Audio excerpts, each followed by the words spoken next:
I'm Absolute everybody. Brian. Motherfucker.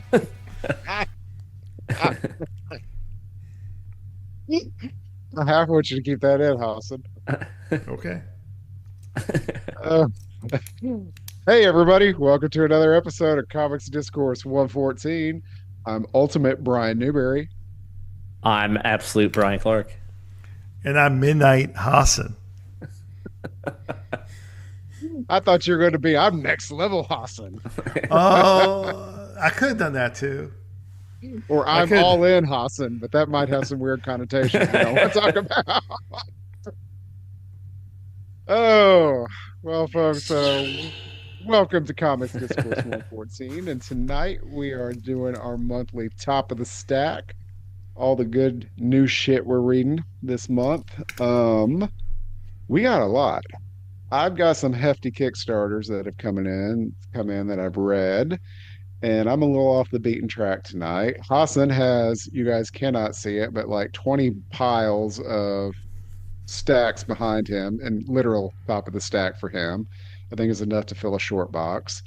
And Brian's got some shit over here too. It's just my weekly kind of reads. lost the narrative on that one. Yep. But I think we are covering the gamut. There is a lot. Like we are, sometimes it does get a little repetitive when we're just doing the monthly reads because we read the same stuff month in, month out, and we talk about new cool stuff too. But I think we are covering a wide range of stuff tonight. So hang on and enjoy the ride. Guys, who wants to go first? Actually, let me pick. Let's get the elephant out of the room first. Absolute Green Arrow. I know you're itching to talk about it, Hassan. I read it today, Brian. I think you read it yesterday. I did.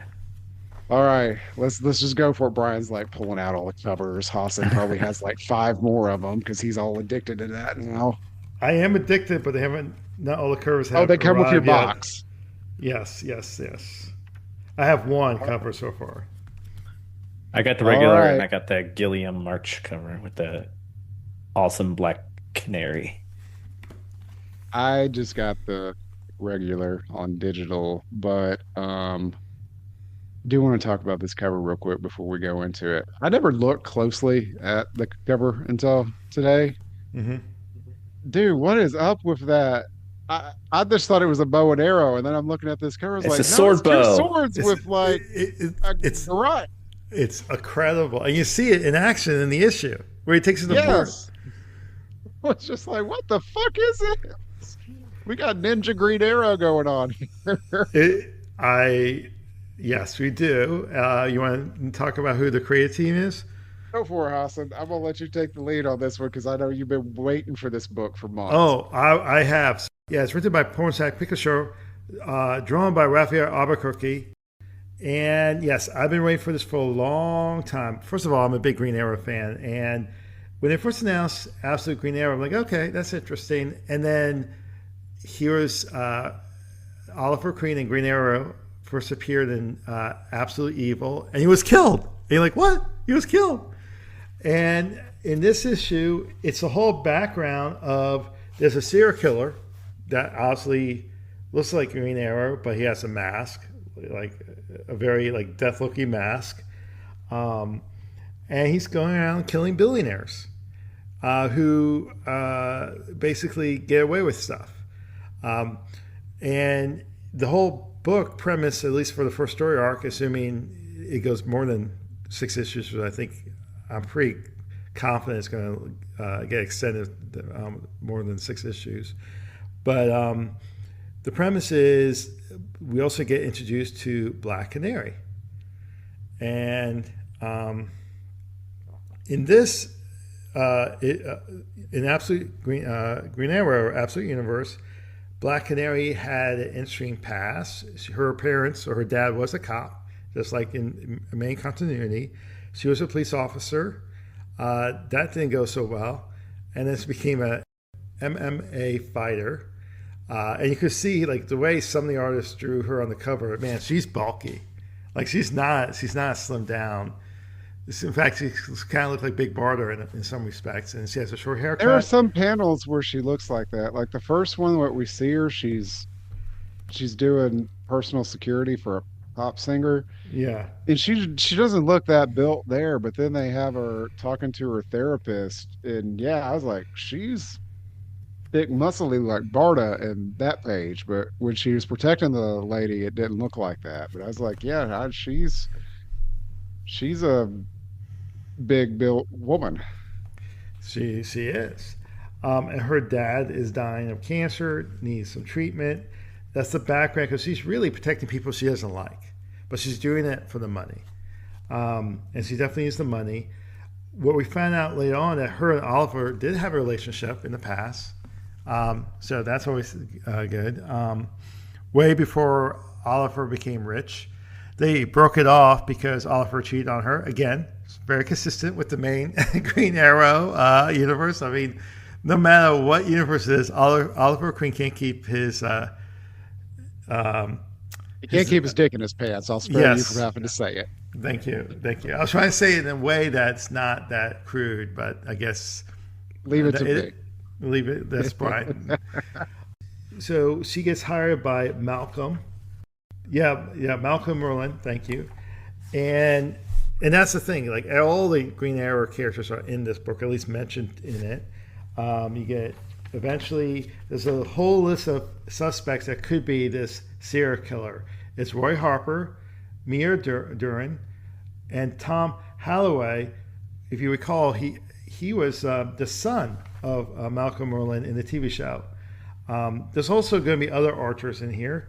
Hector Hammond, who's in the Green Lantern book, is also in this series, and something happens to him that's interesting. I was kind of surprised by it. But they're worried that there's someone hunting these billionaires, and so they hire her to protect the billionaires and find out who is this Green Arrow, partly because of her history with Oliver Queen. Well, she has a history with both of the billionaires that were killed because they are related to Queen too, because it's all about his trading app that he developed and got rich off of, and his partner, who was helped develop it, fucked Oliver over, but he gets killed by the Green Arrow in the intro here. And y'all notice his transformation over 8 years?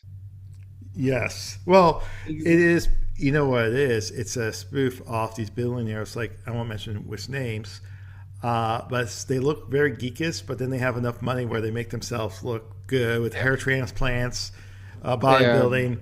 Actually, you can name multiple billionaires. This could be like right.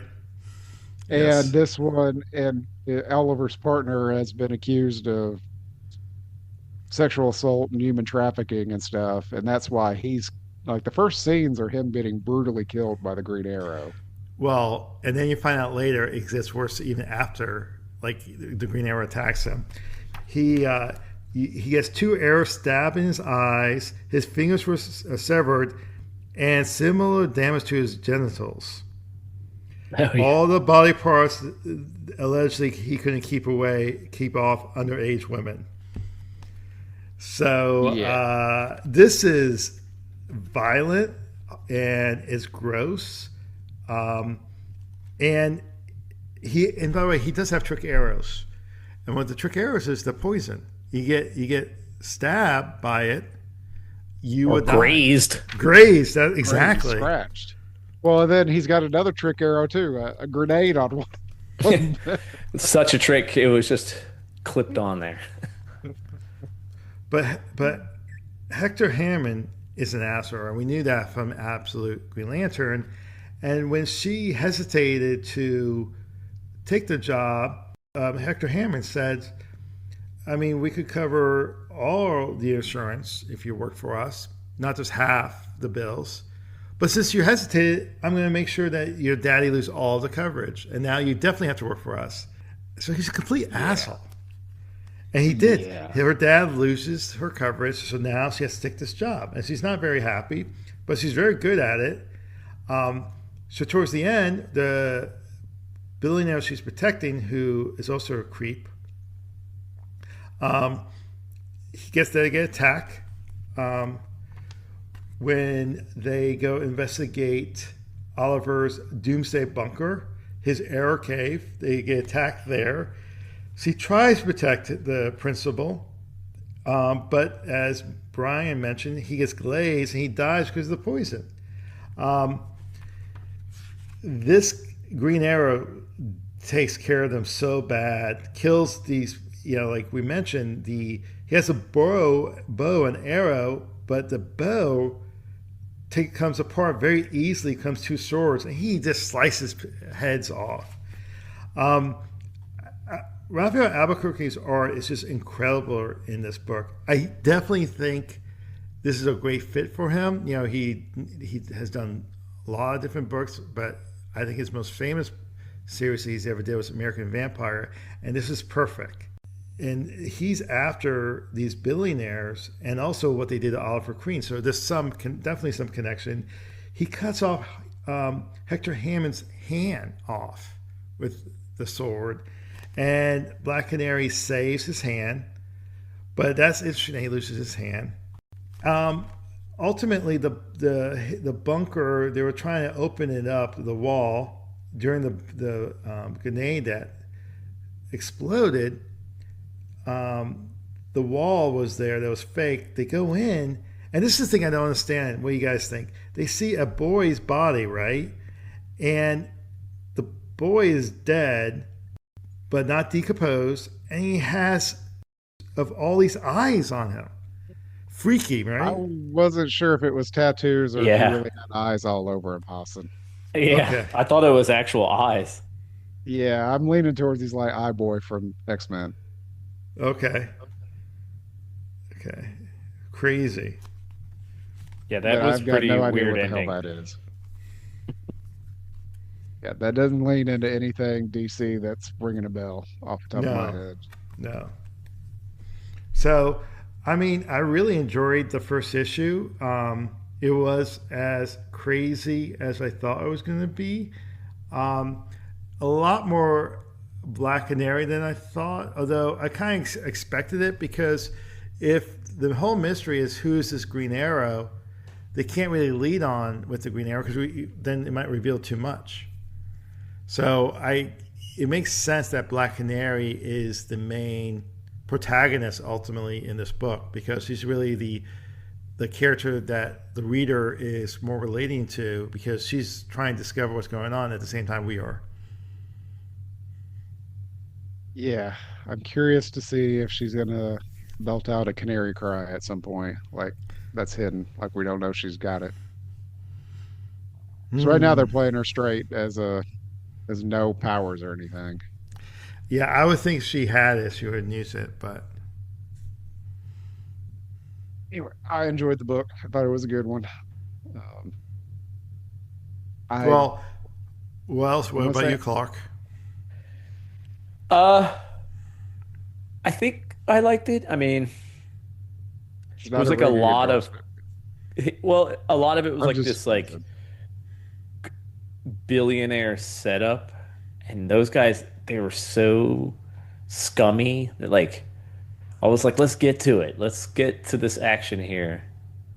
Um, because you don't see any Green Arrow action for a while. And it took like half of the book for me to like be like, all right, this is good now. And then I think the ending was like a super weird mystery, a really strong way to end that first issue. Yeah, I mean those eyes are freaking crazy. Yeah. I kind of am hoping. No, Hassan, you were like, I hope this goes on for more than 6 issues. I'm kind of keeping in the camp of why don't we have the three core, with Batman, Superman, and Wonder Woman, and then rotate out these others, keep them strong, like do a good 6 issue Green Arrow, and then move on to 6 issues of Aquaman. Like, I don't feel like we need to recreate the whole line and then come back in 6 months or a year and have another Green Arrow story when you got something that's like really, really strong.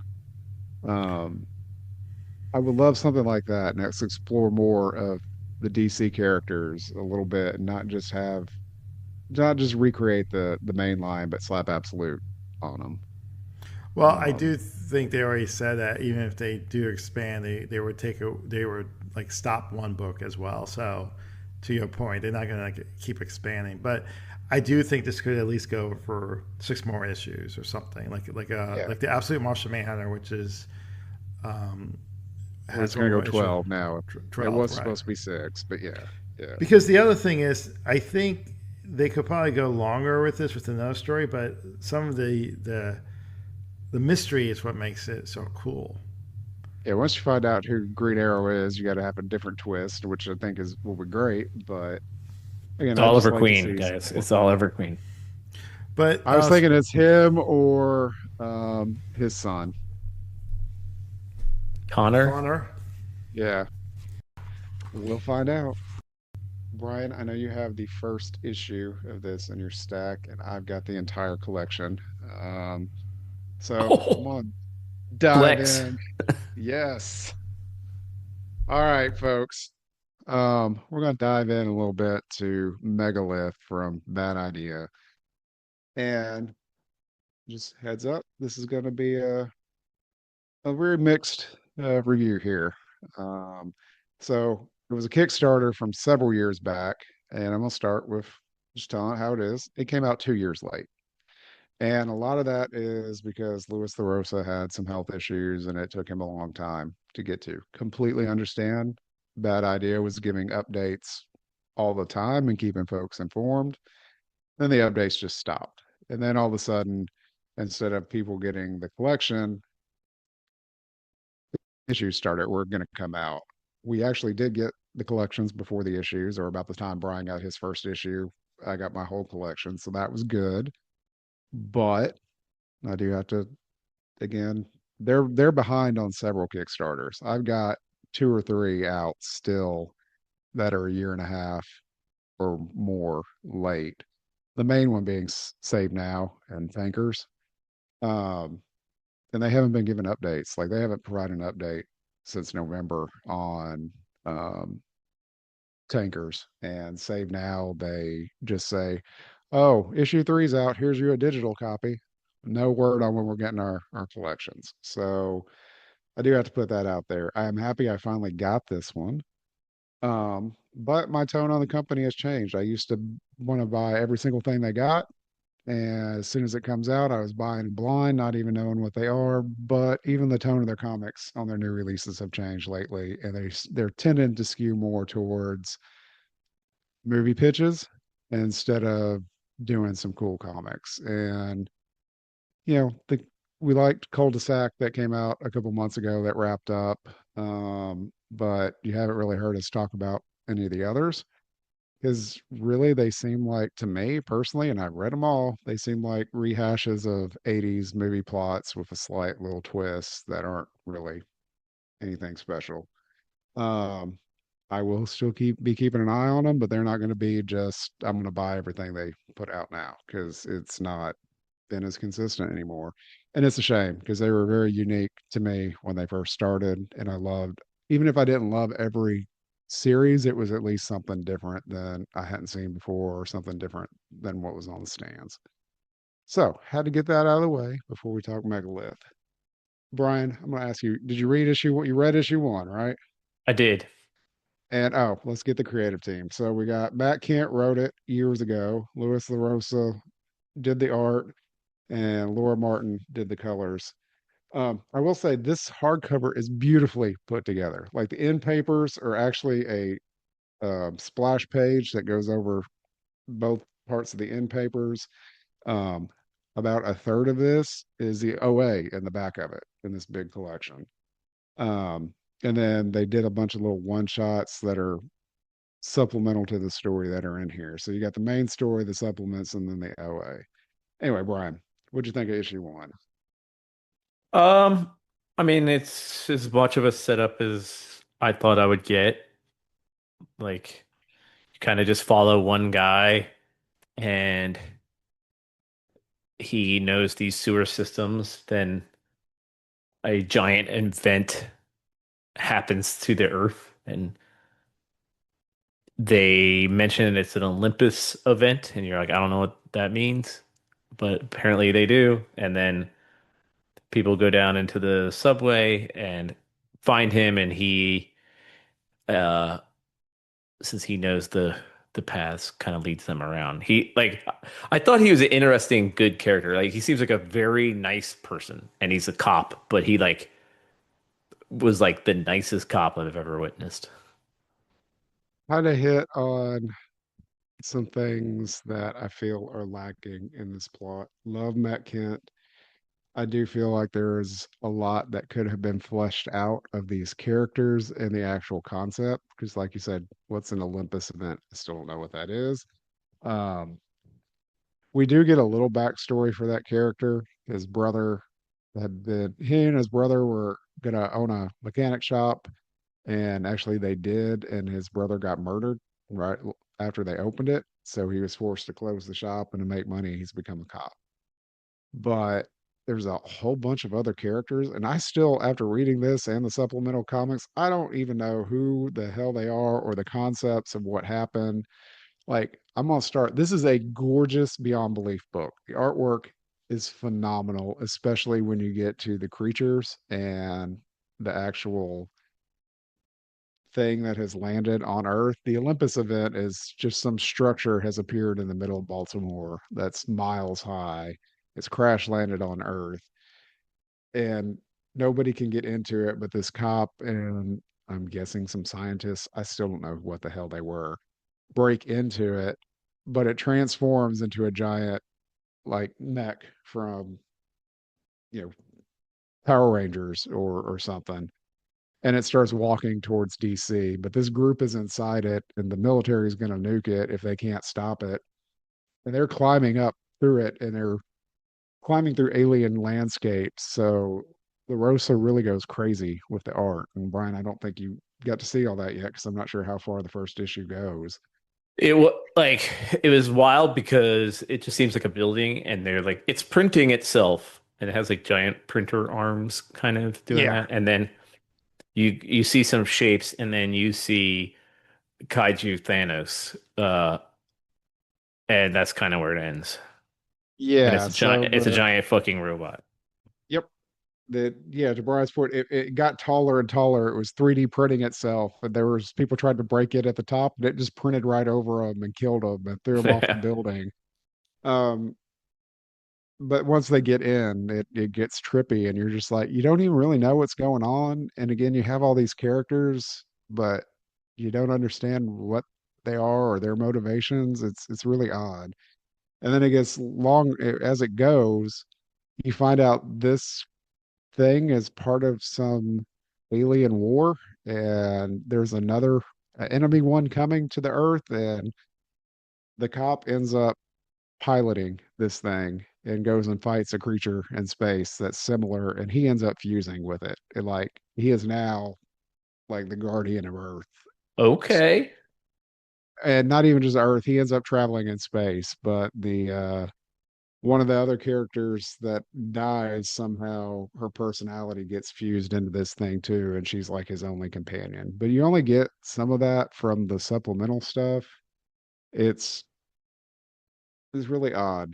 Again, I think the plot could have been much more fleshed out. It seemed, I don't want to say they were in a hurry. They had a whole giant ass book here, like 175 pages. They had the space, but I just felt like the story could have been fleshed out, and this could have been phenomenal instead of me looking at it and be like, the art is gorgeous, the story's not that memorable. Yeah, that's weird because that sounds crazy. It does, but that's just me like kind of extrapolating some of what happens. But it's like it's an over the top popcorn summer movie, but I still want a good plot with one of those. Like it's visually fantastic and phenomenal. Like, yo, I can't even tell you the colors and the art in this are amazing.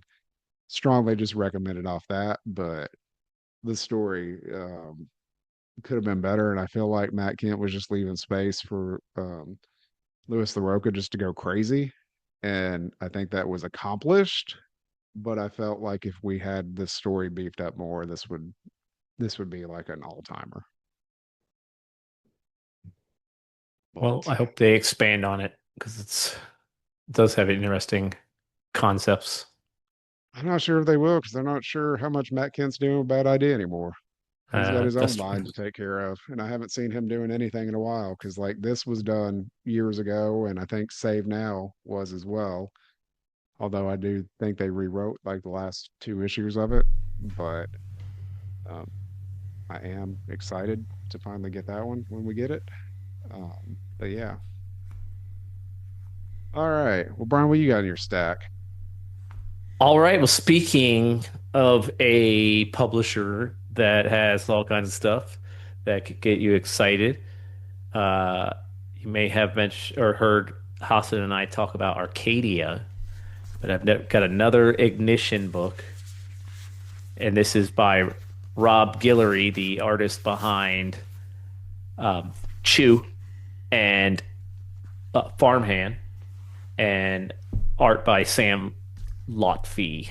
So I know Sam's done some stuff, but I can't think off the top of my head. I have a few cool Akira commissions from him.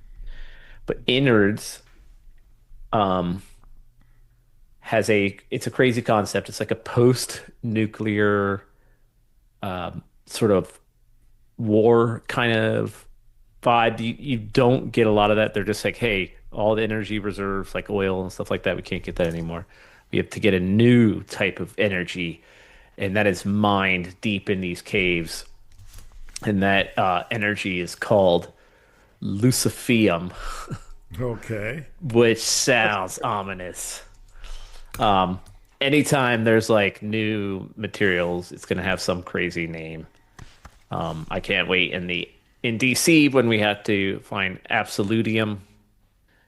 That's definitely gonna happen. But Batman TM. uh, so this the sort of quick comparison of this book is The Abyss. Did either of you see that movie? Of course I've Oh seen yeah, I it. saw it in the Yeah, theater as a kid. I remember it. I love the shit out of that movie and Event Horizon. So That's too strong. That's yeah, two strong movie recommendations there, Brian. Or I agree. comparisons. And the cover is creepy. It's got like a guy in terror, like in some kind of suit, holding like a blue glowing thing with a fetus in it. And I'm like, okay, let's go. Let's see what this is all about. So they're just like you follow this one guy who his wife is about to have a child. He doesn't have very much money, so he knows that you can go down and become one of these divers and make tons of money. However, you're sort of tied up in there for a long time and you may not make it out. And it's like got that sort of corporate darkness to it, the way Alien has with Weyland Yutani. But he's got this crew. They go down there. They have to get like teleported down in there. And this one dude finds a big vein of Luciferum and then starts doing weird shit. He's crunching it up and making like a witch circle with it. And there's other weird stuff happening. Um, so it's pretty great. I would definitely recommend it if you like both those movies. I recommend it too. That sounds So awesome. yeah, it has like this like little bit of humor into it, but it's mostly like what in the heck like is happening in this weird cave. Well, maybe I should talk about the new Ignition Press book that I talked about since we'd be two for two. Nice. So I read Showdown, written by Dave Well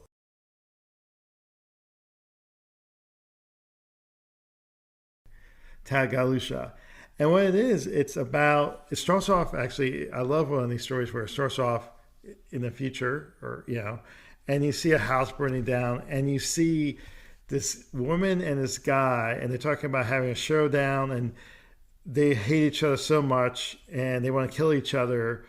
By the way, the guy has a really bad haircut. It looks like Guy Gardner with a mullet. That's a trendy haircut these days, Hassan.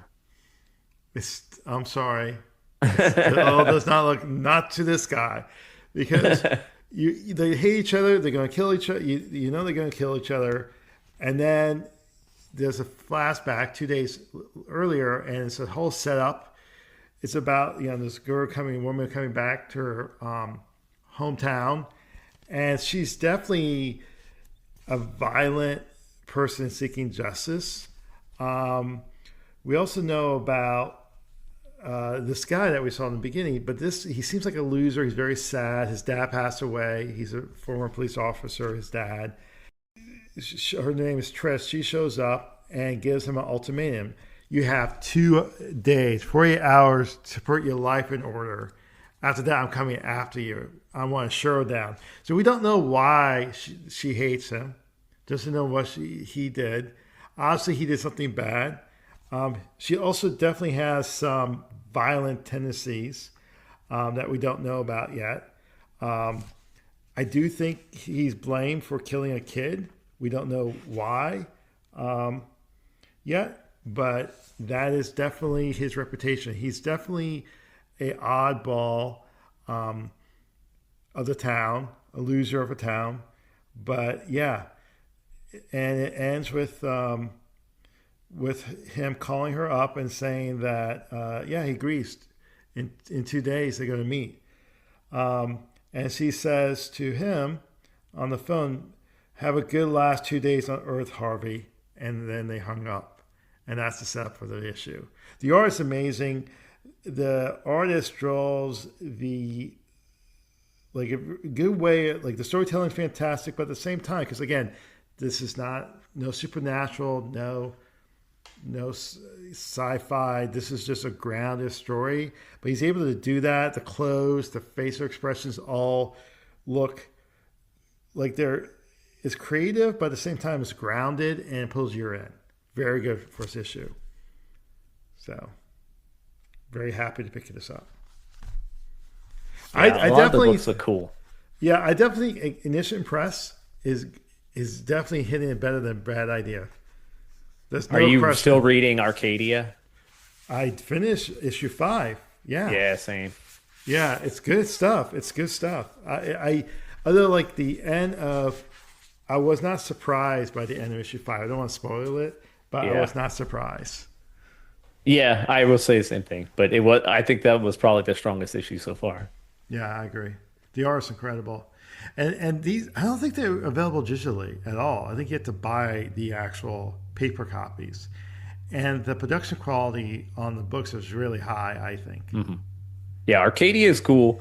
The covers are very much stand out. It's a Yeah. large part of why I bought it. And they put QR codes in that book that let you listen to music that they compose to go along with some of the scenes. And I've done that, and it's a pretty cool experience. Okay, Brian, you want to pick up talk about another book that you have? Yes. All right. So I got another Kickstarter in, and this one is from Magnetic Press. And it's also by one of my favorite creators, which we see stuff from every couple years. Some of my all-time favorite books he's done. But this one is called Shin Zero, and it's by Matayo Bebelet and Guillermo, or not Guillermo, Julame Singland. Now, Bebelet often does his own art, but we have seen a few times where he has not, where he's done the writing. I think Magnetic did Midnight Order last year or the year before, and I talked about it. But we also have my favorite book, Carbon and Silicon, where he did, well, one of my favorite books, where he did the art and the story. But he's done multiple other books over the years. Really, really do enjoy his artwork. But Shin Zero is his take, and this is book one of three. So this is just the first part. I'm assuming we're going to get the others annually. I did the Kickstarter that came in a hardcover with a slipcase. Um, you can buy a soft cover from Magnetic and on Amazon. Hassan, you picked up the soft cover, didn't you?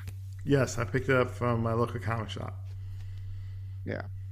And it's not in the traditional comic size. It's not quite a manga size, though. It's a little bit bigger, but it is in a manga style. It's Hmm. two French guys doing their take at a Japanese manga. Um, think it's pretty well, the in the vein of the Voltron Power Rangers specifically. This is really a homage to Power Rangers with kaiju and all of that, but also more playing up the I don't want to say teenager, but more playing up the secret identities of the Power Rangers than anything. But the world has changed on these characters. Um, you kind of get the history of this world as it goes about, but we have five main characters here, and they are each representing one of the different colors of the spectrum here. So we've got Satoshi in the red suit, Warren in the green, Heloise in blue, Sophia in yellow, and Nikki in pink. There's some soap opera stuff going on with crushes and people sleeping together and backstabbing. But these five kids, they're like 18, 19. They're on their Yeah, own, the but they're college. just getting Yeah, started. yeah. They're just getting started. They all work for this company that originally developed these people to fight kaiju that were coming out of the ocean. So around a little before World War II, kaiju started attacking the mainland, and the humans were getting their ass stomped, and they kind of created superpower people to fight them. And these are what these original um, characters were. And now they're just random security guards and do odd jobs. You kind of like go on Uber and order them to go pick up your laundry, or you need a security guard. That's kind of the stuff that they do. It's just odd jobs, but they're wearing these costumes, and people kind of look down on them. But they had a strong history of protecting the world. Um, and we didn't find it. We're just like, you're looking at these people, you're like, how did they fight kaiju? Well, as the story unfolds, you find out like one of these characters' grandmother was one of the fighters, and so was one of the guy's dads. But the old people had been physically experimented on, and they could grow to the size of the kaiju. And they were going out there and actually fighting the kaiju. So they weren't in like a Zord from Power Rangers. They were literally fighting them themselves. Um, and then after one major battle, there was a robot eventually built, and that is like the most famous one of these ranger people. The kaiju just stopped coming after they killed the what they think is the king of them, and that's why these guys have just kind of fallen on just odd jobs and stuff. It's not like so they got magical powers. These kids have no powers. They're just like random security people. They're um, trying to make a living too. Like that's why they yeah, room together because they can't afford to live by themselves. and the guy in the red is all about it, but Hmm. some of them are just like, I just need money to pay for class. Yes. And one's Warren is just he's got a full ride scholarship, but he's chasing one of his best friends is one of the girls in this group, and he's trying to win her over. But what he doesn't know, and we find out at the end, she's sleeping with one of the other girls on the team. And then one of the ladies has got a young kid that's being raised by her parents across the street, and she's doing this to try to make a living so she can provide a home for her kid. And then one of the guys is just all in. He's like convinced that the kaiju are coming back and that they have to be ready for it. And he's trying to get his group to be those people that can be ready when it happens. He's not the Uh, brightest person in the shed, or brightest tool in the shed. I don't know. I'm struggling no, today with sharpest this. tool in the shed. Sharpest Yeah, tool in the shed. I'm struggling today. you're you're mixing your metaphors a little bit, but um, this is like 200 pages, so I'm just encapsulating it real quick here. But there was a lot of soap opera start type drama that goes on between these five characters. It doesn't seem that way at first, but by the end, you're just like, damn, there's a lot of shit going on here. And you're just trying to piece together the world because for a while you're like, why are there even these? How do these people fight giant kaiju? Like it would just be like my fat ass out there trying to punch a kaiju is how it looks like. You're like, what makes these people so special? And you slowly get the history of this world and the culture that's built around it. Um, I'm very excited to get the next two parts. It is all in black and white except for pops of color for each of their outfits. So the only people that have color, the only color in the entire book, are just the outfits that the characters wear. But the rest is pure like manga, black and white, except it reads in normal in our regular page order. It's not the manga reading style. Um, Hassan, I was a little surprised you picked this up because I was like curious how you will. I on this one I really was like he's either going to love or hate this one, and I have absolutely no idea which way this will go. So, Like I, Brian, I would slide this over to, but I wasn't sure this was up your alley. so I picked it up because Big Planet Comics, my local comic shop, or one of them, had this as the highly recommended bookcase on the bookcase, and so I picked it up. Thought the art was fantastic. I really enjoyed it actually. I loved it so much. My only thing that I was upset about was normally when I find these things, I'm late to the game, so I'm just like hoping that issue volume two have been out already. It's not, but it's coming in June supposedly, or is it June or no? June in France. It's not even in English. I think June is coming out in June in Europe, but not. I don't know when it's coming out in America. Well, it'll be Yeah. whenever Magnetic does another Kickstarter and has it translated, and Well, that's I the better point. get a It's three gonna be it's gonna be a action set. while. It's gonna be a while, but I really enjoy it. You keep saying soap opera. I call it real life. Like it's kind of like, hey, what if this was in real life? This thing was happening, and these like all these different characters that you describe are very relatable in one way or the other. Um, and so it just pulled me in. The art is just incredible, very incredible. And yeah, you could tell that like early on, Warren definitely had the hots for I think is it uh, who's it Hillary's, um, Eloise, yeah. and there was a couple of pages where the artist is drawing like she's just opening up her doing her hair, and you can see the slow motion because that's the way the artist drew is the way Warren was looking at her, where she's just like he's obsessed by her, um, and I thought that was really good. I just and all the characters had different shapes. That's what I love about them. They all don't look the same. Sophia is a little, I would say more rounded. Um, and there's still some mysteries about some of the characters that we just don't know yet. Um, so no, I really Yeah, enjoyed there it a is a lot. weird twist about the kaiju at the end that I'm not gonna Yes. spoil, but needless to say, they're not as gone as people like to think, but it was not in a way that I would have come up with. No, Uh, no, no. I thought it was really good.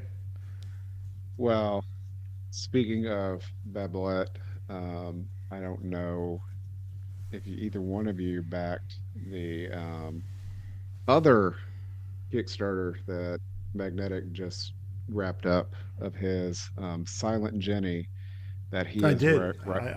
I Oh, did back that. yeah, he wrote and drew that one. His art, y'all, is just amazing. I love it. I'm looking at the Kickstarter page. It said funded in 23 minutes. Um, Everything that his name is slapped on that Magnetic puts out, I'm getting immediately, and I kind of splurge and go on the high end if it's got a slipcase or any of that because they do awesome production on his stuff. And you can wait, and it'll be orderable, through once they solicit it, but they make it worth your while a little bit on the Kickstarters. But um, yeah, I'm definitely excited to get that one, and you guys will hear about it when it comes out. All right, whose turn is it next? Well, I will go ahead. go Go ahead. All with a right. super fresh image book that we didn't talk about in our image jam slam fest last time or next time or whenever the whatever No, order we're happens. in right The now. normal, That's what we're it's on. going in normal order now. I decided it was too much of a. So by the time people listen to this, it has been already out. All right, well, guess what? Image is still doing cool stuff, and this is a book by Killer Team, James Tinian the fourth, Marguerite Bennett, art by Letizia Condonici from House of Slaughter, and color by Jordi Belair. This book is Odin. Did either of you read this? Okay, I was Not hoping you yet. talk about it, but I don't want to be spoiled too much Yeah, because no, I don't haven't spoil read it. it. Don't But you spoil it. seemed excited, and I'm like, I think this missed my radar, so I'm excited to hear about it. So, the quick overview, the non-spoiler vibe is that it's just a simple story about hallucinogens, political radicalization, subcultures, ancient North mythology, and little things like that. So it's a Did very Grant simple Morrison story. write this? Because that's what that sounds like some Morrison stuff. So you follow this main character. Her name is Adelia or Della, and she is a journalist that has like embedded herself into a group of Nazis and has sort of gotten buy-in with them to learn about their culture. And they invite her on this trip to the fatherland to go summon a god. And on that journey, she runs into a financial backer that joins them. And then they go to summon a god, and I will leave it there. But it felt that from that point on, it might be the closest I felt from like reading a comic book to the feeling of watching a very fucked up horror movie. I was like, what in the hell? You're gonna be like, what in the hell is happening? And then it'll come to a screeching halt, and you'll just be like, you'll be as shocked as all the characters are.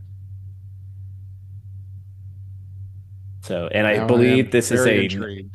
yeah, I believe this is a 9-issue miniseries. I believe you are correct. And I remember them asking why is 9. I believe first issue is double size. Is that not correct? Yes, yes, it is. Yes.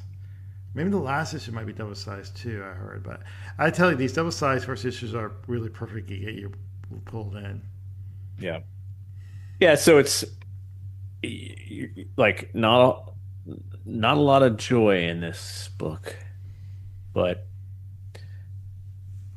yeah, you will go through some stuff. Well, I'm down. I will hopefully be reading that soon. I have it. I have it. I just haven't gotten it yet, but I have it coming. Um, okay, I'm going to talk about some Marvel books because we don't talk All right, about I gotta go. Marvel. Well, wait. You might want to hear about this. I'm going to talk about the new Punisher? spectacular. Actually, No. kind of. They launched a new Spider-Man book because there's a movie coming out. So Marvel does their thing where they have to launch a new book tying into the movie, and the only way it ties in the movie is just called Spectacular Spider-Man Brand New Day. That's nothing to do with the movie, but they used the name Brand New Day. It's kind of odd, the timeline. Oh, it's written by Dan Slott with art by Marcus Toe. Although there's some really good intro pieces by Marcos Martin. So fantastic. But what's odd is it doesn't take place in the present time. It takes place towards the end of Chips of Darkseid's Daredevil run, where the Kingpin is leaving New York City. And so, yeah, the Kingpin is leaving New York City. Spider-Man has this tell-all book that Kingpin has, and he has it, and now he's going to fight crime with it. I don't want to spoil it, but it has Mr. Negative in it, which is a cool villain that was created during the Brand New Day era of Spider-Man.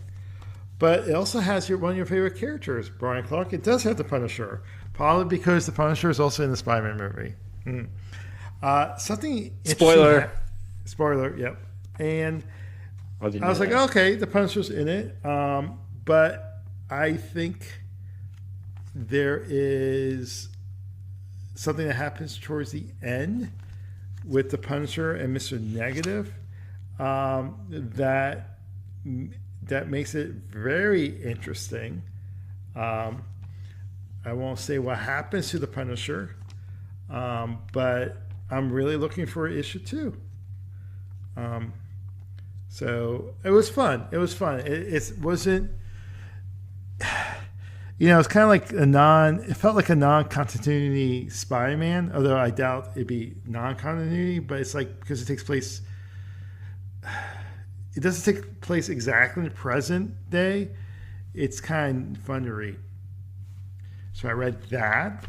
I also read Brian Newsbury's very Fantastic Four series, Ryan North, and Fantastic Four, drawn by Humberto Ramos. They just finished this storyline called Invincible Woman. Is a 5-part storyline. I really enjoyed it. The premise is they knew they sort of hinted that they're going to bring the Malice character back, which is I saw John. her on the covers. Yeah, but this is a different version, not the same version that John Byrne had. But what this version is, you find out that on an alternative Earth, Invisible Woman, her powers have always been understated, probably because of sexism. Where she's always like, "Oh, I'm going to be the mother that stays home," but in all reality, she's probably the most powerful Fantastic Four member. Well, on another alternative Earth, Reed Richards teaches her to expand on her powers, but unfortunately, her powers have increased so much that she accidentally had a nightmare. Well, not accidentally had a nightmare. She had a nightmare and accidentally kills almost everybody on the planet, on her Earth. So she kills everybody except for her brother Johnny Storm. Well, she couldn't live with herself like that, so she asked Johnny to give her a lobotomy to erase the parts of her that had emotion, and he did it. And it was a really cool scene that Ramos drew, where he basically made her whole head invisible except for her brain. And what happens is she has no care and she becomes evil and in real evil. She becomes the most powerful woman in her universe, involved with this Earth 616 version of Galactus.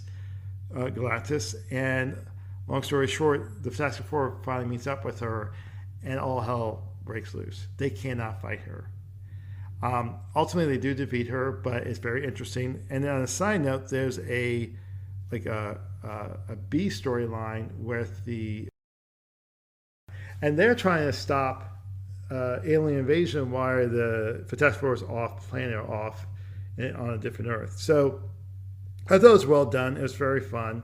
A lot of cool things happen. There are other heroes that appear in this 5-part series, including Scarlet Witch teaming up with Bullseye of all people, which is very interesting.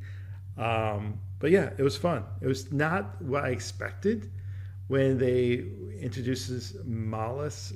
I thought it was going to be our version, our Invisible Woman, but it was not. But well done. I haven't talked about 2000 AD in a while, and it is time. So y'all remember last year there's a storyline of Judge Dredd that I was just blown away by. Very horror vibe. Actually made my best of the year list. Well, I think 2000 AD itself did, but specifically part of it was because of this story. It's called The Shift. It's where Judge Dredd went in this elevator to rescue this girl that had been transported to some horror dimension. Mm-hmm. Well, within that story, there were hints of some future stories to come, and we have finally gotten there. Um, there was a thing called the Black Tower that was alluded to, but we didn't know what it was. And there's been like little threads with psychics peppered out through some stories of the last year. Well, They're telling this story within 2000 AD, as well as the Judge Dredd magazine. So both of them kicked off the storyline this week. Um, you start reading it in the magazine, and you don't know what the fuck is going on.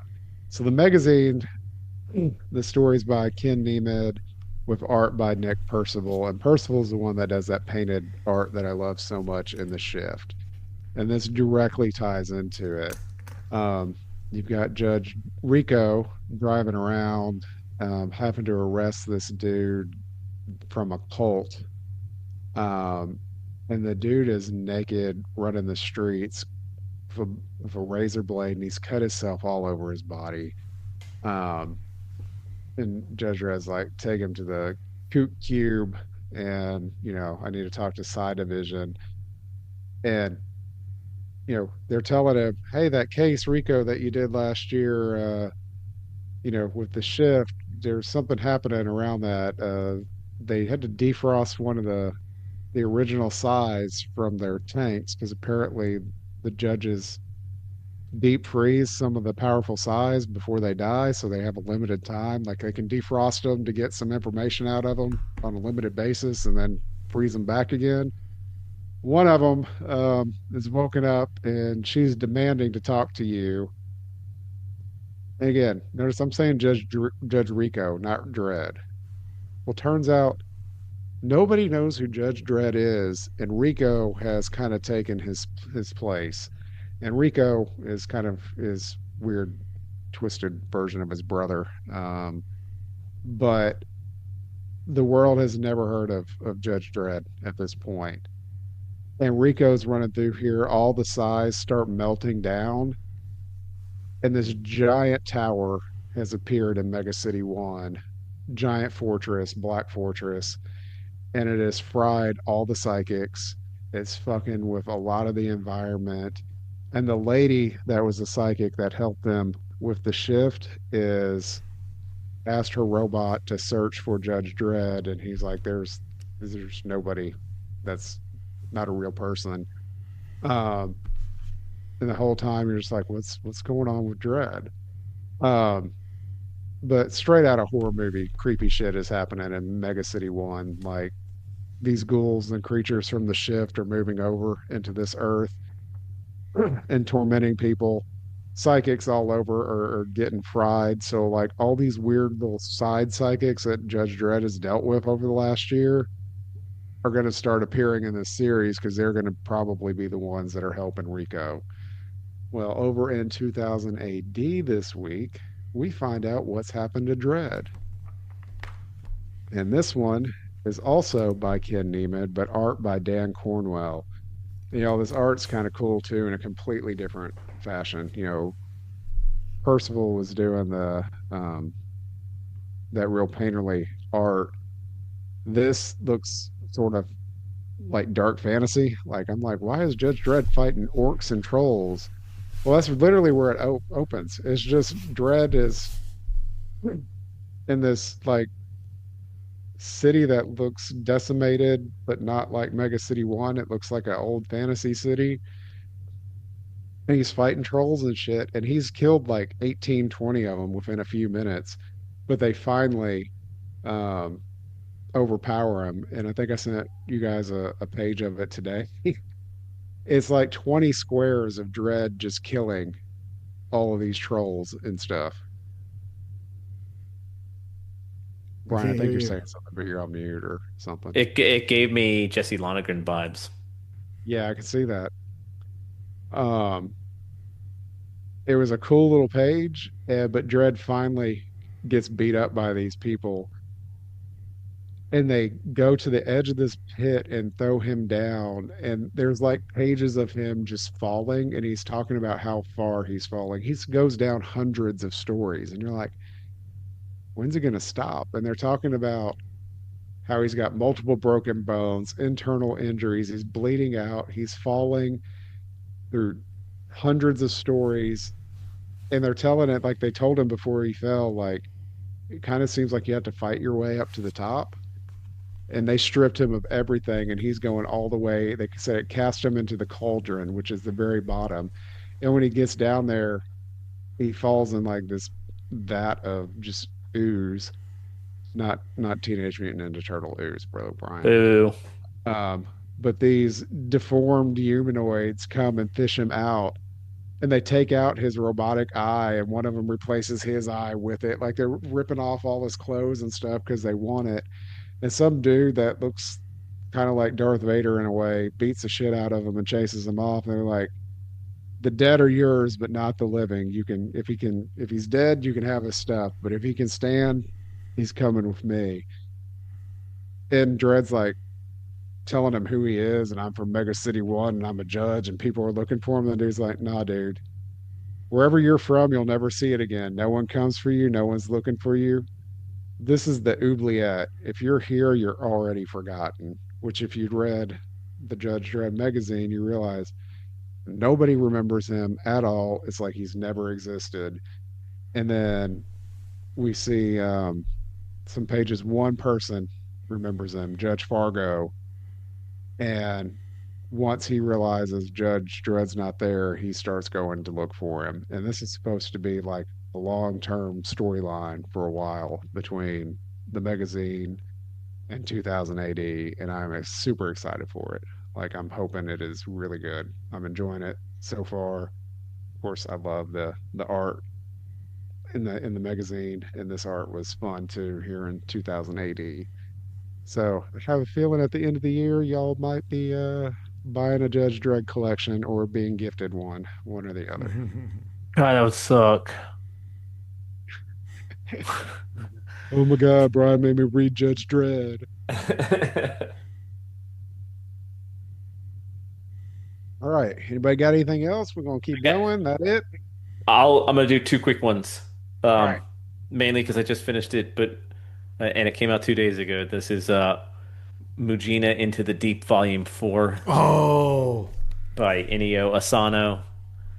We have definitely talked about this in the past. Once again, if you don't remember, it is a mind-bending cyberpunk kind of thing. Mujinas are human beings with no actual rights, so they're not actually counted as human beings, and they're often hired by the rich elites to use as assassins because they're expendable tools. And we follow one of them, and in this one, she is mad because basically someone close to her is hurt, so she wants to exact revenge. So there is a ton of action in this one. People are just getting chopped, pieces just be flying everywhere. Um, very, very wild, very entertaining, always. The sort of, I don't know, season part one, whatever you have of this manga, just wrapped up in Japan. So I think we're gonna get maybe one or two more volumes, but season two, Asano probably won't start until next year, so there'll be a bit of a gap. But still, it's still good. The other quick book, of course, is Kaito 84 by Zach Rosenberg and Jared Cullum. This is issue number 3. oh, I didn't do So, number three yet. issue 2 links us a little bit to OG Miyamoto Usagi, and the demon Jay, who is always trying to fight Usagi. So, uh, we get this sort of 1980s version of Tomoe, one of the critical characters within the Usagi world. She is the cop that wants to take Miyamoto down, um, and they meet some mysterious guy. He starts getting some visions, and I don't know. This issue was really really good. This is probably my favorite issue so far. So it's pretty cool to see this book still going. We got two more issues, but it's been awesome. I am letting it pile up, and I'm gonna read it all at once. That's I'm probably cool idea. doing Yeah, like you on this one. Oh, and something I read because it just finalized on the Marvel app. So a Marvel app, shout out, Captain America versus Aliens. How was that?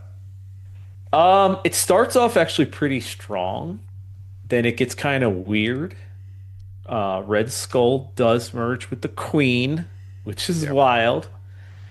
What I thought was really cool is that this is the first time that I've really seen them merge the Alien universe with the Marvel universe, where there is a spaceship that says Wayland Yutani Stark on it, and that was kind of nuts. And then they have a new version of the Avengers at the end of this, where Vision is more of a Wayland Yutani synth, and they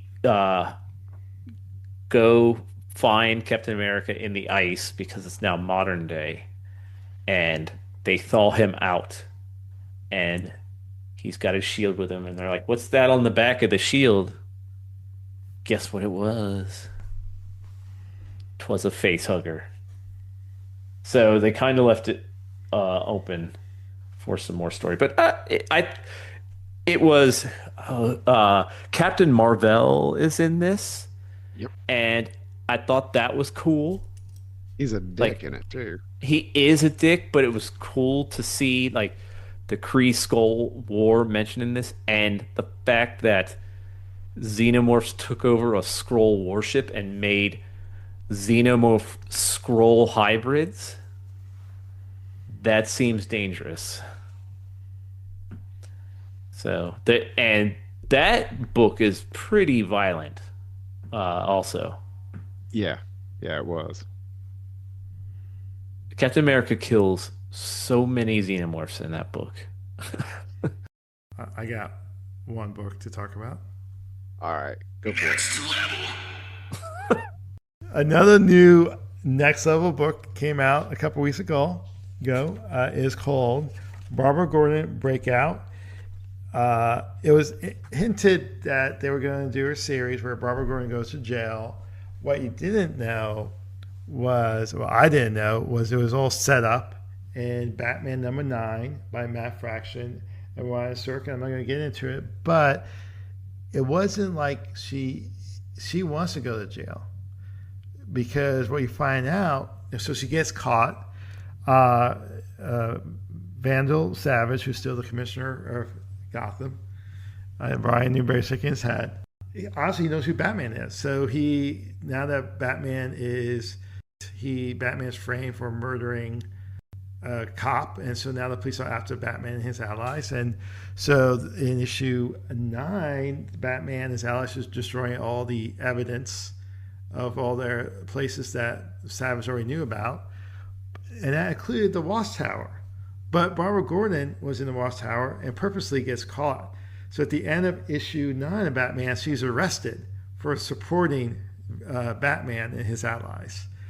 So she goes to jail, and this is her series in jail. And why she goes to jail is that this place called Supermax, apparently there have been former prosecutors, former good people being arrested and somehow being thrown in jail and then die in jail. Meanwhile, former police officers who were known to be very violent get jobs working at this prison. So this whole mystery, what's going on, what's going on in this prison, why are people being killed? And so she purposely gets arrested to figure out, and basically goes undercover. I thought it was a great first issue. I forgot to talk about who the creative team is. It is by Mariko Tamaki, and artist is Anase Nupan. They're the same creative team that did Crush and Lobo like a couple of years ago. So I thought it was a really good first issue. Pulled me in. It's probably one of those series that it's not ongoing. I don't know how many issues it is, but obviously Barbara Gordon being undercover, she can't be undercover for too long. So I really enjoyed it, and honestly, I've been enjoying all the next level books at some level, or not. But I think this was really good. I still think my favorite so far is still the Fury of Firestorm by Jeff Lemire is my favorite so far, followed by Lobo. All right, folks. Well, thank you for joining us. And Hassan, where can they find us all online? Well, you can follow us on all social media platforms, as well as TikTok and YouTube at Commons Discourse 114. If you want to write us a note about this episode, any other episode, you can send us an email at commonsdiscourse114 at gmail.com. And please leave us a 5-star review wherever you listen to your podcasts. All right, folks. Thank you for listening, and we will catch you next week. See ya.